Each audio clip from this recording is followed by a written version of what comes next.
Get ready for the countdown. 10, 9, 8, 7, 6, 5, 4, 3, 2, 1, 0.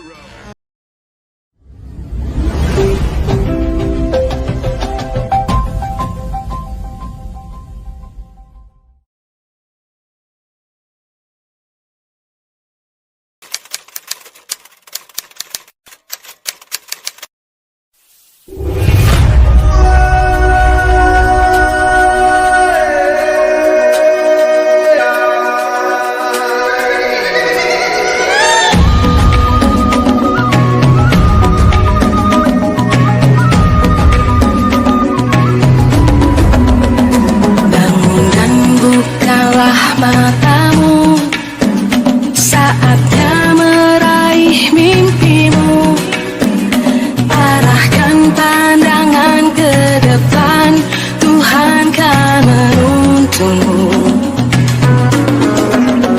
Sadarilah masa berganti, tantangan kan kita hadapi, bergandeng tangan untuk negeri. Kita menanti berseri, kita belajar Pancasila, kita bernafas dalam sila-silanya.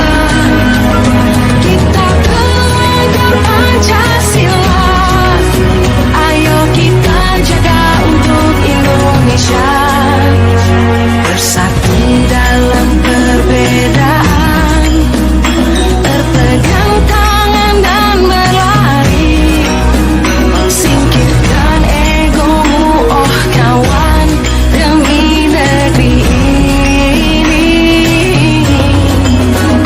Jadilah generasi emas, cerdas berkarakter itu kita, berjuang dan harus berani, kita terus torehkan prestasi.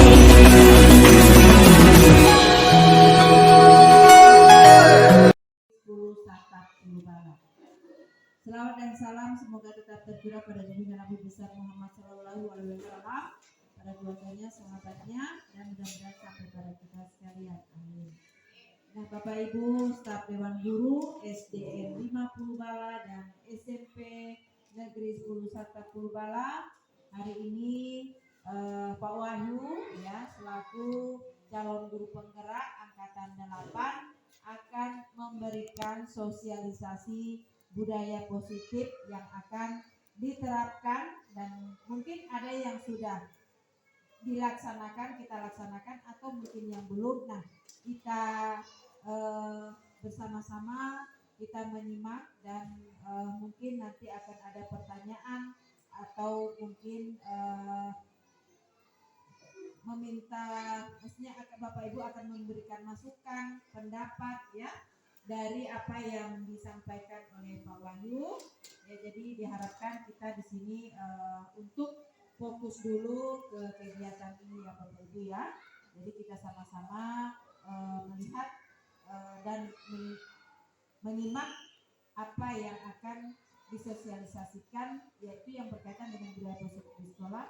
Ya, dengan ini saya persilahkan kepada Pak Wahyu untuk memulai sosialisasi budaya positif yang ada di sekolah. Oke, silakan. Terima kasih Bu Kep. Assalamualaikum warahmatullahi wabarakatuh. Alhamdulillah, puji syukur kita menyatakan kepada Allah Subhanahu wa taala atas berkat limpahan rahmatnya lah, sehingga pada hari ini kita masih bisa bersama-sama berkumpul di ruangan ini guna untuk melaksanakan sosialisasi tentang budaya positif ini. Salawat serta salam semoga tetap tercurahkan kepada baginda Nabi besar Muhammad SAW dan para sahabatnya, insya Allah sampai kepada kita para pengikutnya. Baik Bapak Ibu yang saya hormati, hari ini saya melakukan aksi nyata sebagai tugas kami sebagai guru penggerak, yakni menerapkan tentang budaya positif ini.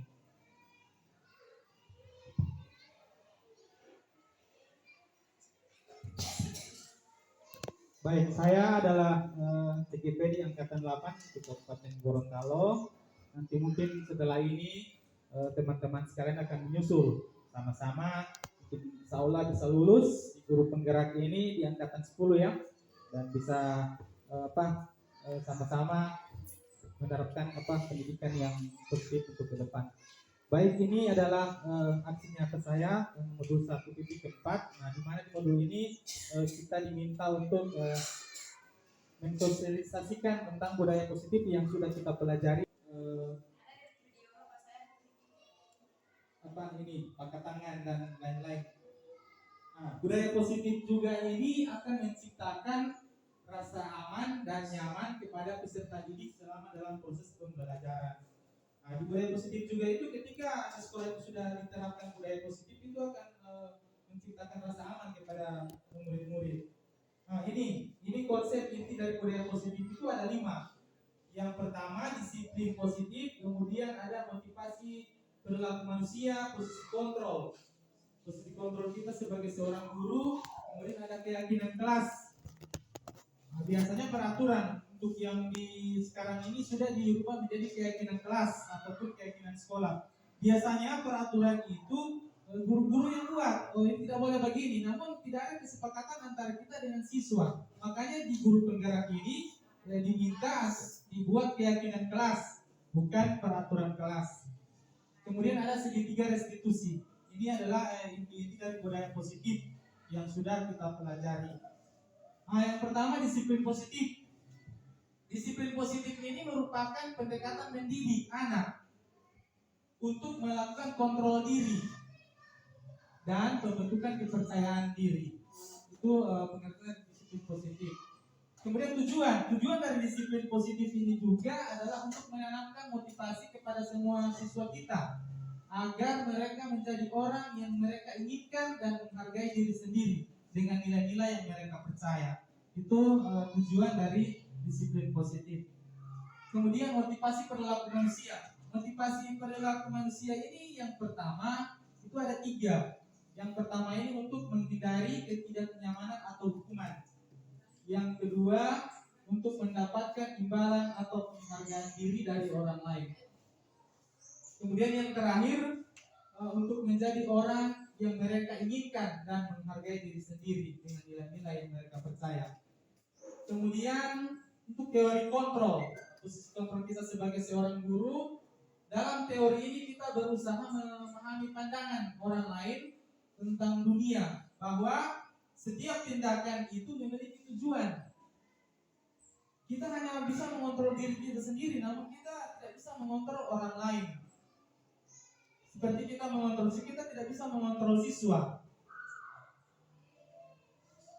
Kemudian posisi kontrol sebagai seorang guru itu ada 5. Yang pertama pemberi hukuman, kemudian pembuat rasa bersalah sebagai teman dan sebagai pemantau, dan yang terakhir itu sebagai manajer. Ini posisi kontrol kita sebagai seorang guru. Nah, untuk keyakinan kelas. Keyakinan kelas ini adalah kesepakatan kelas yang dibuat berdasarkan nilai-nilai kebajikan universal. Nah, di keyakinan kelas ini orang akan lebih semangat atau tergerak untuk melaksanakan keyakinannya daripada hanya mengikuti aturan. Hampir semua orang berpendapat bahwa saya meyakini ini. Nah, ini aturan, misalnya tidak boleh lari di dalam kelas.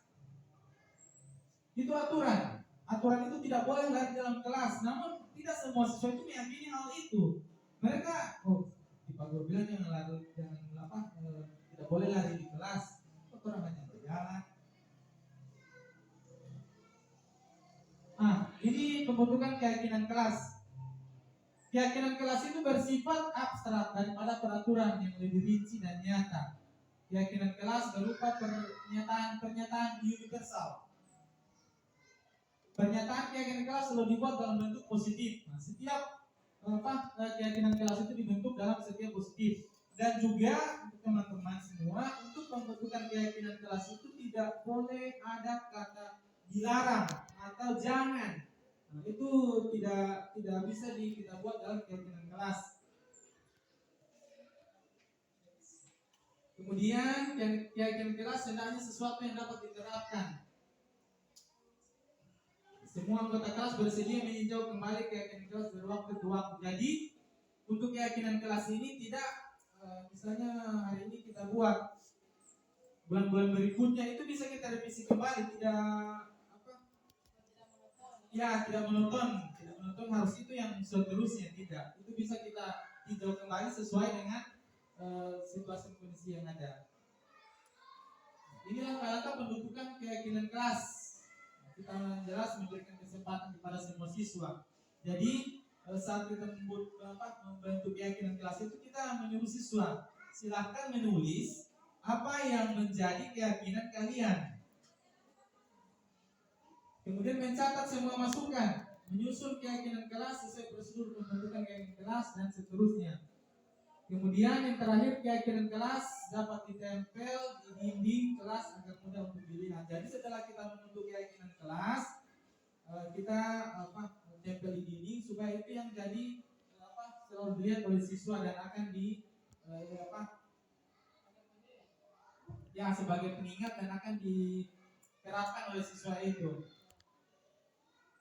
Contoh keyakinan kelas, ini untuk yang SD ada keyakinan kelas 1 misalnya, setiap anggota kelas perlu belajar, setiap anggota kelas perlu senang, setiap anggota kelas, ini untuk yang kelas 1, perlu melakukan tugas, setiap anggota kelas saling menghargai. Berarti saling menghargai tidak boleh masuk tidak boleh membuli atau garang, saling menghargai. Kemudian setiap anggota kelas perlu merasa nyaman. Kemudian untuk yang kelas 5 selalu bersikap positif. Ini contoh, senantiasa menjadi diri yang terbaik, percaya dan menghormati orang lain serta barang miliknya, berkomitmen terhadap setiap tugas, kemudian senantiasa membantu. Itu keyakinan kelas, contoh yang untuk kelas 5. Kemudian yang untuk SMP, hormat. Kami meyakini bahwa sangat penting untuk menghormati semua orang dan barang milik orang lain. Berarti kalau misalnya itu buat dalam peraturan tidak boleh membawa-ambil taman pensil. Itu peraturan yang contoh peraturan yang tidak boleh kita masukkan dalam keyakinan kelas. Keyakinan kelas itu bersifat positif. Tidak ada kata jangan, tidak boleh. Berarti dia hanya kami meyakini, itu orang yakin bahwa sangat penting untuk menghormati semua orang, baik itu teman, baik itu guru, dan barang milik orang lain. Kemudian bekerja, kami meyakini bahwa sangat penting untuk mengerjakan segala pekerjaan atau mengikuti kegiatan yang telah ditugaskan, diterima dan dimiliki. Kami meyakini bahwa sangat penting untuk merasa diterima pada suatu kelompok dan saling peduli satu sama lain.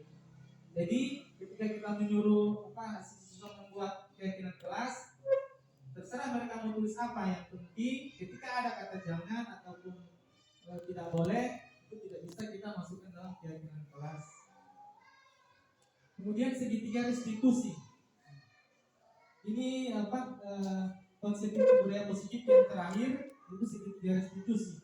Di mana segitiga restitusi ini sering digunakan untuk menangani siswa-siswa yang melanggar disiplin di sekolah. Yang pertama yang di segitiga restitusi ini menstabilkan identitas, kemudian validasi tindakan yang salah, dan menanyakan keyakinan. Nah, ini contoh dari segitiga restitusi.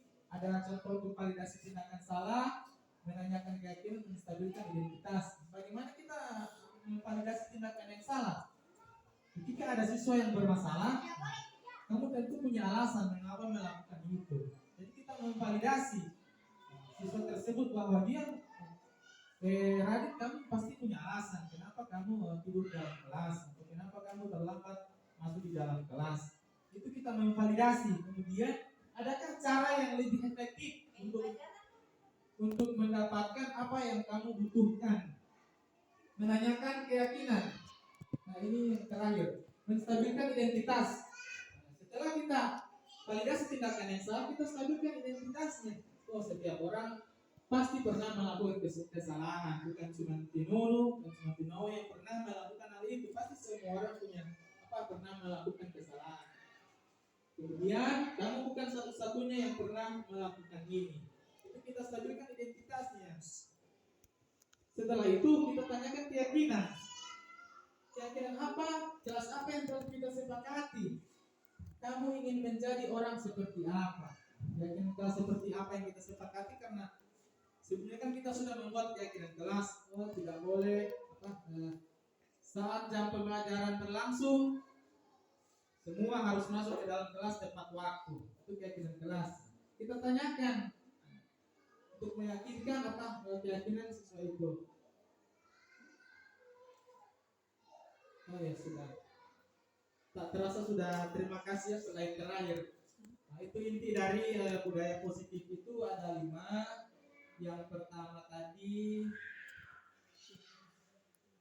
disiplin positif, kemudian ada motivasi perilaku manusia, posisi kontrol, keyakinan kelas, segitiga restitusi. Nah, di segitiga restitusi ini saya pikir teman-teman semua itu sudah pernah melakukan, meskipun tanpa kita sadari kita sudah pernah melakukan, namun tidak sepenuhnya. Kita belum menanyakan keyakinan, maksudnya kita sudah melakukan segitiga restitusi ketika menghadapi siswa yang melanggar disiplin, namun belum sepenuhnya kita seluruhnya kita laksanakan seperti itu.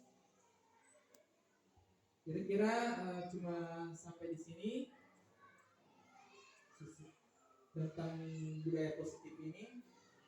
Terima kasih.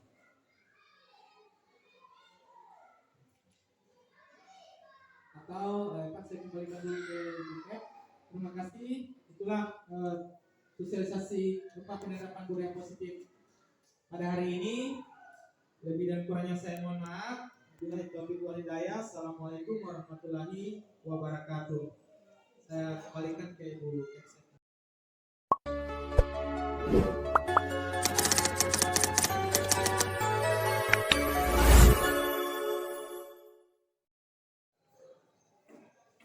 Tuliskan masing-masing satu yang kalian yakini untuk dijadikan keyakinan kelas.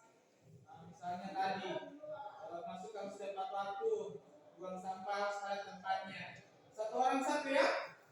Nah, silakan ditulis di kertas, kemudian diantar di muka. Ayo silakan. Nanti itu kita akan jadikan keyakinan kelas kita, kesepakatan bersama. Misalnya, jika hanya di Pak Guru yang membuat sendiri, berarti itu menjadi peraturan kelas. Namun kalian pasti namanya peraturan akan dilanggar. Nah, sekarang Pak Guru ingin kita bersama-sama untuk membuat keyakinan kelas kita bersama. Jadi tulis satu yang kalian anggap untuk bisa dijadikan peraturan kelas atau keyakinan kelas kita bersama. Silakan. Satu saja.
biar baring. Pantai dulu.